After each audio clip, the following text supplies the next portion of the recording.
रैखिक युग्म, linear pair मतलब रैखिक युग्म, इसका भी आपका सप्लीमेंट्री की तरह कंसेप्ट है, संपूरक की तरह।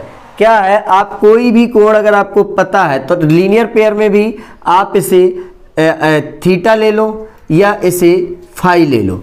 अब दो एंगल दिए हैं तो थीटा और फाई का सम कितना होता है, 180 डिग्री।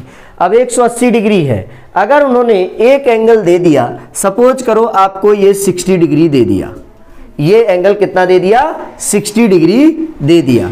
अब आपसे उसने पूछा है कि फाई बताओ, तो थीटा आपको पता चल गया कितना, 60 डिग्री। फाई कितना पता नहीं, निकाल लेंगे हम 180। फाई इक्वल टू कितना होगा, 180 माइनस 60 डिग्री, तो फाई इक्वल टू आएगा 120 डिग्री। कितना आएगा, फाई इक्वल टू 120 डिग्री। तो ये रैखिक युग्म या लीनियर पेयर सप्लीमेंट्री की तरह है। आप सप्लीमेंट्री यूज करो चाहे लीनियर पेयर यूज करो, आपकी मर्जी। दो ऐसे टाइप। वर्टिकली अपोजिट एंगल क्या होता है, देखो वर्टिकली अपोजिट एंगल ऐसे होते हैं, वर्टिकली अपोजिट एंगल ये होते हैं। वर्टिकली अपोजिट एंगल आमने सामने के एंगल, ये जैसे इसे 1 मानूं, ये 2 है, ये आपका 3 है, ये आपका 4 है। वर्टिकली अपोजिट एंगल या शीर्षाभिमुख आमने सामने वाले एंगल, तो आप यहां पे एंगल 1 इक्वल टू एंगल 3 होगा और angle 2 equal to angle 2 equal to angle कितना होगा, एंगल 4 होगा। ये होते हैं शीर्षाभिमुख, आमने सामने के कोण आपके क्या होते हैं, बराबर होते हैं। इन्हें लीनियर पेयर, ये वर्टिकली अपोजिट एंगल। ठीक है, तो वर्टिकली अपोजिट इस शब्द से ही समझो इंग्लिश वाले, शीर्षाभिमुख कोण सामने, हमारे आमने सामने क्या होते हैं, एंगल बराबर होते हैं। एक angle 1 equal to angle 3, angle 2 equal to angle 4। ठीक है, ये चीज आपको समझ में आई। अब आ जाओ आप आगे, ये आपने लिख लिया होगा। अब देखो आगे क्या है,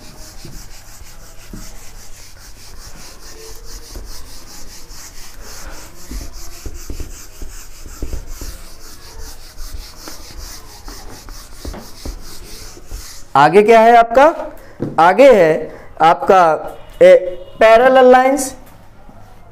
क्या होती हैं, पैरेलल लाइंस यानी समांतर रेखाएं, समांतर रेखाएं।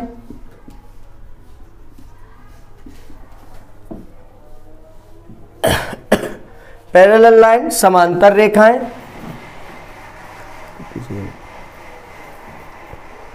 नॉन इंटरसेक्टिंग लाइन, दूसरा है इंटरसेक्टिंग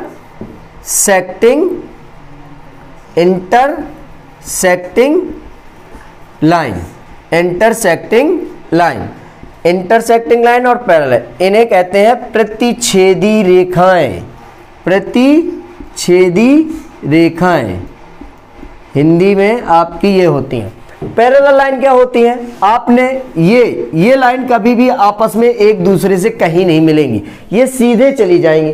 जैसे भारत की दो नदियां हैं जो मुझे पता है, एक है आपकी नर्मदा नदी और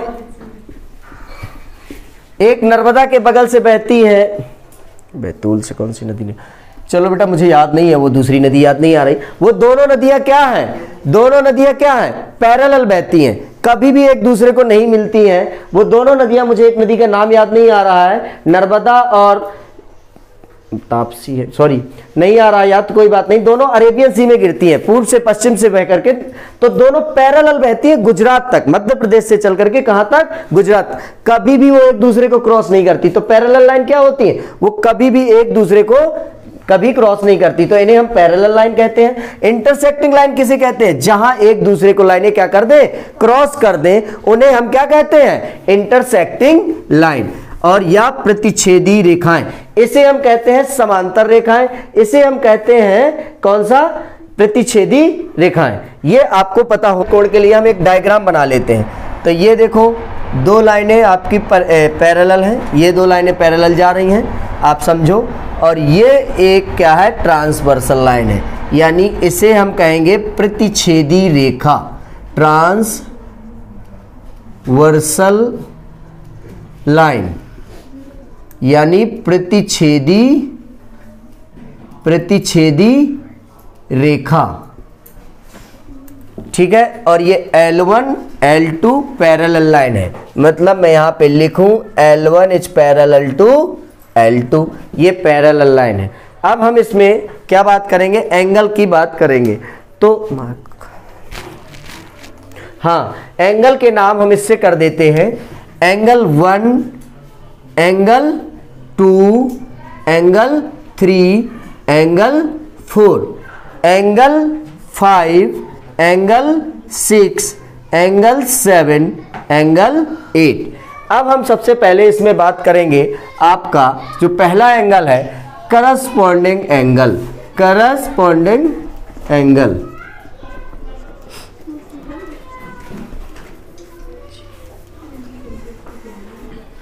संगत कोण, हिंदी में क्या कहते हैं, संगत कोण। इन्हें हम करस्पॉन्डिंग एंगल या संगत कोण कहेंगे। तो आप इधर देखो करस्पॉन्डिंग एंगल क्या क्या होंगे बेटा, करस्पॉन्ड ये आपकी क्या है, ट्रांसवर्सल लाइन यानी प्रतिच्छेदी रेखा। L1 और L2 क्या है, आपकी पैरेलल लाइन है। आपको अगर करस्पॉन्डिंग एंगल और करस्पॉन्डिंग एंगल आपस में क्या होंगे, equal. Angle 1 equal to angle 5, angle 5, और angle 4 equal to angle 8, angle 4 equal to angle 8, angle 2 equal to angle 6, angle 6, और angle 3 equal to angle 7।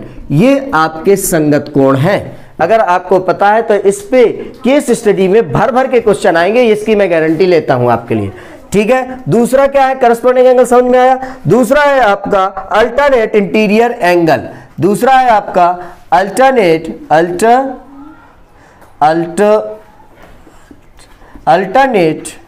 Interior angle, interior angle, alternate interior angle, एकांतर अंतः कोण, एकांतर अंतः कोण, ये है आपका अल्टरनेट इंटीरियर एंगल। बेटा वो जो नदी थी आपकी, जो नर्मदा, और वो ये थी आपकी नर्मदा नदी, पैरेलल जाती है, मध्य प्रदेश से निकलती है ये दोनों नदियां। और एक नदी का नाम है ताप्ती, क्या नाम है, ताप्ती। ये दोनों नदियां, ये बैतूल से निकलती है, ये अमरकंटक से निकलती है, जबलपुर के पास अमरकंटक जगह है, ताप्ती बैतूल से निकलती है, सॉरी तापी, हाँ तापी नदी। तो ये दोनों, ये बैतूल से निकलती है और दोनों जाकर के कहां गिर जाती हैं। ये ऐसी नदियां हैं भारत की जो डेल्टा का निर्माण नहीं करती।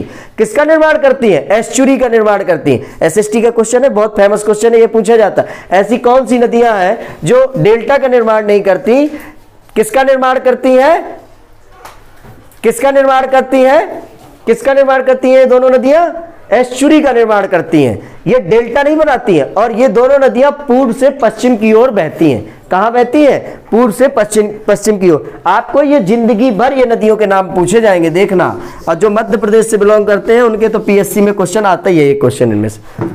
हाँ, अल्टरनेट इंटीरियर एंगल। अब अल्टरनेट इंटीरियर एंगल का बेटा, इंटीरियर का मतलब पैरेलल लाइन के अंदर, ये नहीं, ये बाहर वाले एंगल नहीं है। Alternate interior angle parallel line के अंदर। तो अल्टरनेट मतलब 4 6 के इक्वल होगा।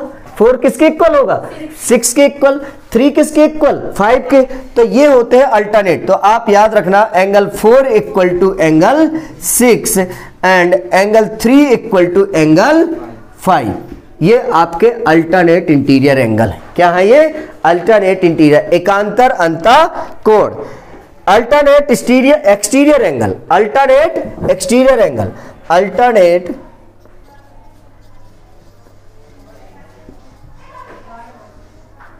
एक्सटीरियर एंगल, या फिर इसे क्या कहोगे आप, एकांतर बाह्य कोण, एकांतर बाह्य कोण, एकांतर बाह्य कोण। अब एकांतर बाह्य कोण जो क्या हो, बाहर हो। 1 7 के, 2 8 के। देखो 1 7 के इक्वल होगा और 2 किसके इक्वल होगा, 8 के इक्वल होगा। ये क्या है, दोनों एंगल क्या है, बाहर है, इसलिए पैरेलल लाइन के बाहर है ना, देखो आप इस पैरेलल लाइन के बाहर ये है, इस पैरेलल लाइन के बाहर ये है, और जो हमने दूसरे नंबर पे बात की थी अल्टरनेट इंटीरियर एंगल, एकांतर अंतःकोण, वो पैरेलल लाइन के अंदर थे। ये आपस में एंगल क्या होते हैं, इक्वल होते हैं। आप इनको लिखना चाहो तो लिख सकते हो, ठीक है। अब आप आ जाओ, एक लास्ट कंसेप्ट बचता है इसमें, क्या कहते हैं, same side of the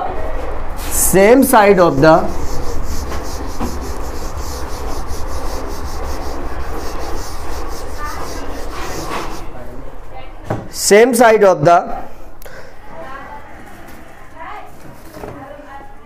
interior angles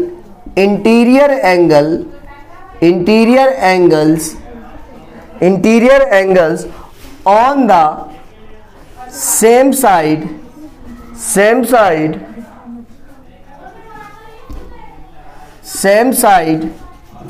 of the transversal,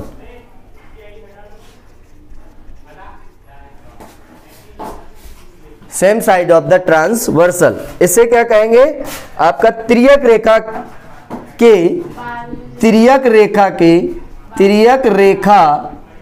के एक ही ओर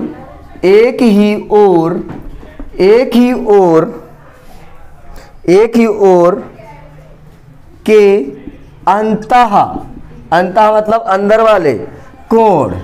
अब आप ध्यान दो, ये देखो 4 और 5 एक ही तिर्यक रेखा के अंदर है, तो इनका सम कितना आएगा, angle 4 equal to angle 5 180 degree होता है, ठीक है। इसको आप याद रखना। एंगल 3 इक्वल टू एंगल 6 कितना आएगा, 180 डिग्री। आपको मैंने इस चैप्टर के पूरे कंसेप्ट बता दिए हैं। अगर आप पेपर में नंबर लाना चाहते हैं तो आप इतने कंसेप्ट पढ़ के चले जाइए, आपके नंबर मैं गारंटी देता हूं कि पूरे के पूरे आ जाएंगे इस चैप्टर से, ठीक है। ये चैप्टर आपको क्या करना है, रिवाइज करते रहना, और इसके क्वेश्चन आप एक बार कर लीजिए। जो ना बने तो मुझे कमेंट कर दीजिए, मैं आपको क्वेश्चन भी करवा दूंगा। फिलहाल मैं अभी आपको सिर्फ इंट्रो दे रहा हूं।